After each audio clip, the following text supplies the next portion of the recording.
بسم اللہ الرحمن الرحیم۔ روحانی چینل کے سامعین السلام علیکم۔ آج آپ کے لیے ایک ایسا عمل لے کر آیا ہوں جو عمل بھی ہے اور وظیفہ بھی ہے اور دعا بھی ہے۔ کسی بھی قسم کی مصیبت ہو، پریشانی ہو، اس کے پڑھنے سے انشاءاللہ نجات ملے گی۔ جب آپ کوئی عمل کرتے ہیں یا وظیفہ کرتے ہیں تو آداب کا خیال رکھ کر پڑھا جائے تو یقیناً اس میں خیر اور بھلائی ہوگی۔ آداب سے مطلب سب سے پہلے تو یہ ہے کہ آپ طہارت اور پاکیزگی کا خیال رکھا کریں۔ میں سب سے پہلے اپنے معاشرے میں موجود بک سٹالز، اخبار والوں کے پاس اور دیگر کئی جگہوں پر دستیاب کتابوں کے بارے میں خبردار کرنا چاہتا ہوں جن میں غیر مستند، من گھڑت اور بعض وظیفوں میں تو غیر شرعی بلکہ شرکیہ کلمات تک پائے جاتے ہیں جن کا قرآن و حدیث سے کوئی واسطہ نہیں ہوتا۔ اس لیے ان سے پرہیز کریں، اور میرا مشورہ ہے کہ وظیفہ پڑھنے سے پہلے کسی عالم دین سے مشورہ ضرور کر لیا کریں۔ رسول اللہ صلی اللہ علیہ وآلہ وسلم نے ہمیں ہر موقع کی مناسبت سے دعائیں سکھلائی، لیکن افسوس ہوتا ہے جب ان مسنون دعاؤں کو چھوڑ کر غیر شرعی وظیفوں کو پڑھا جائے یا شرعی وظیفوں میں شرکیہ الفاظ کا اضافہ کر کے پڑھا جائے۔ کس قدر فائدہ ہوگا اگر ہم حضور صلی اللہ علیہ وآلہ وسلم کی تعلیم کردہ دعائیں اور وظائف پڑھیں۔ اے اللہ ہمیں صحیح سمجھ عطا فرما، آمین۔ رسول اللہ صلی اللہ علیہ وآلہ وسلم نے فرمایا کہ اللہ تعالیٰ نے حضرت یحییٰ بن زکریا علیہ السلام کو 5 باتوں کا حکم دیا کہ وہ خود بھی ان پر عمل کریں اور بنی اسرائیل کو بھی حکم دیں کہ وہ بھی اس پر عمل کریں۔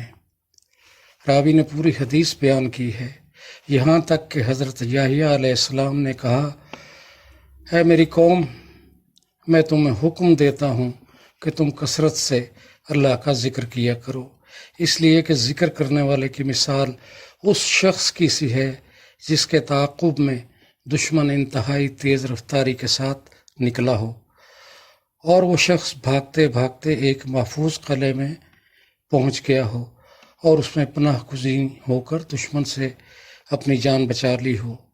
بالکل اسی طرح اللہ کا بندہ اپنے دشمن یعنی شیطان سے اللہ تعالیٰ کے ذکر کے سوا اور کسی چیز سے اپنے آپ کو نہیں بچا سکتا۔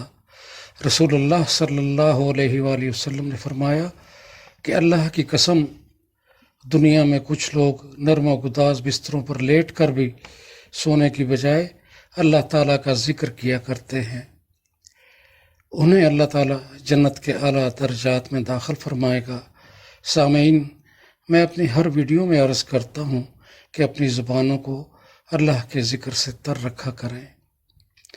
آپ صلی اللہ علیہ وآلہ وسلم نے فرمایا کہ جو لوگ اللہ کے ذکر سے اپنی زبانیں تر رکھتے ہیں وہ ہنستے کھیلتے جنت میں جائیں گے۔ اگر آپ کوئی عمل کرتے ہیں یا وظیفہ کرتے ہیں اور پھر دعا مانگتے ہیں تو یہ توفیق بھی اللہ ہی کی طرف سے دی جاتی ہے۔ اللہ تعالیٰ کو سب سے زیادہ یہ پسند ہے کہ اس سے دنیا اور آخرت میں عافیت کی دعا مانگی جائے۔ فتحت لہو ابواب الجنہ، سو اس کے لیے جنت کے دروازے کھول دیے جاتے ہیں۔ سامعین اکرام، حسب سابق پھر کہوں گا کہ بہت پریشانیوں اور مصیبتیں ہماری اپنی پیدا کرتا ہیں، جانے انجانے میں کچھ ایسا کر بیٹھتے ہیں جو بعد میں ہمارے لیے وبال بن جاتا ہے اور پھر سر پکڑ کر بیٹھ جاتے ہیں۔ بہت سارے ایسے کام ہیں جن کے کرنے سے انسان مشکلات میں پھنس جاتا ہے۔ ایک نشاندہی میں آپ کو کرتا جاؤں، 3 شخص ایسے ہیں جن پر اللہ نے جنت حرام کر دی ہے۔ ان میں سے ایک تو ماں اور باپ کا نافرمان ہے۔ الادب المفرد میں لکھا ہے کہ ہر گناہ کے بدلے میں عذاب اور ہر جرم کی گرفت کو مؤخر کیا جا سکتا ہے، لیکن ماں باپ کی نافرمانی کا گناہ ایسا سخت ہے کہ مواخذہ مرنے سے پہلے ہی کر لیا جاتا ہے۔ آج آپ پریشان ہیں، تنگ دست ہیں، ہر کام میں رکاوٹ اور ناکامی کا سامنا ہے، تو سوچئے کہیں والدین تو آپ سے ناراض نہیں ہیں، کوئی گستاخی تو سرزد نہیں ہو گئی۔ بہنوں اور بھائیوں، لاکھ وظائف کر لے لیکن کامیابی اس وقت ہوگی جب آپ اپنے ماں باپ کو راضی کر لیتے ہیں، ان سے معافی مانگ لیتے ہیں۔ آپ کو پتہ ہے کہ ماں باپ اپنی اولاد کی محبت میں کس قدر دیوانے ہوتے ہیں، وہ یقیناً معاف کر دیں گے۔ پھر ہر وظیفہ آپ کو فائدہ دے گا۔ اپنے لیے اور دوسروں کے لیے ہر وقت دعا مانگا کریں۔ یاد رکھیں، دوسروں کے لیے مانگنے والے کی جھولی ہمیشہ بھری رہتی ہے۔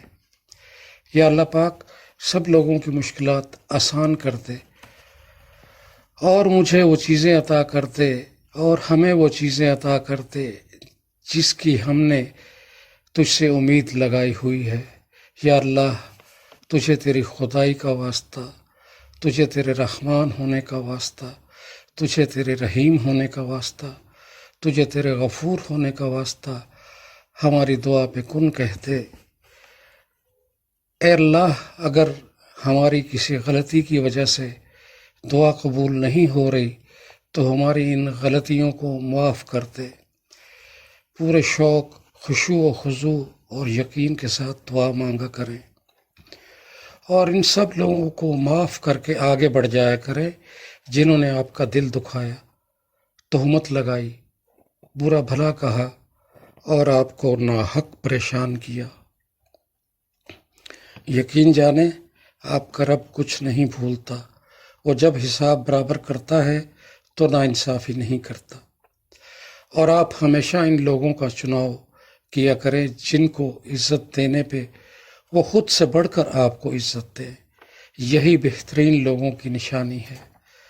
دوستو، وقت اچھا ہو یا برا گزر جاتا ہے، لیکن باتیں اور لوگ ہمیشہ یاد رہتے ہیں۔ اللہ پاک سورہ القصص میں فرماتے ہیں، اور لوگوں پر ایسے ہی احسان کیا کرو جیسے اللہ نے تم پر احسان کیا۔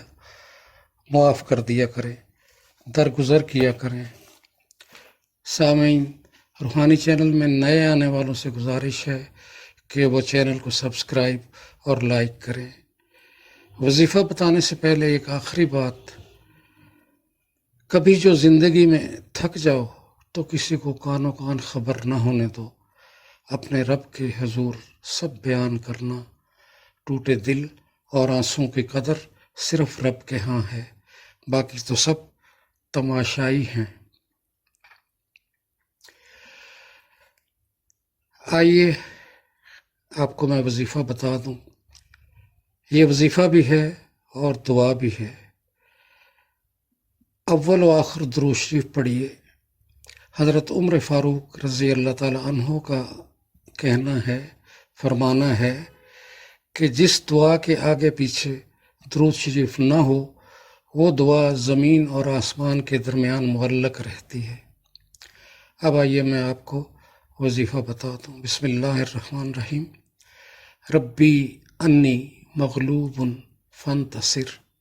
اے میرے رب، میں لاچار ہو گیا ہوں، بس میری مدد کیجیے۔ ربی انی مغلوب فانتصر، ربی انی مغلوب فانتصر۔ اس کو یا تو اپنے پاس لکھ لیجئے یا پھر اچھی طرح یاد کر لیجئے۔ زیر اور زبر کا فرق نہیں ہونا چاہیے۔ صبح و شام 7 بار یا 11 مرتبہ اس کو پڑھیے۔ شدید مصیبت، تکلیف اور قرض میں گھرا ہوا شخص عاجزی اور اعتقاد کے ساتھ زیادہ سے زیادہ پڑھے گا تو بہت زیادہ فائدہ ہوگا انشاءاللہ۔ اس کے ساتھ اب میں آپ سے اجازت چاہتا ہوں۔ میری گزارش ہے آپ سے کہ اپنی دعاؤں میں مجھے شامل رکھیے۔ اللہ حافظ۔ اللہ آپ کا حامی و ناصر ہو۔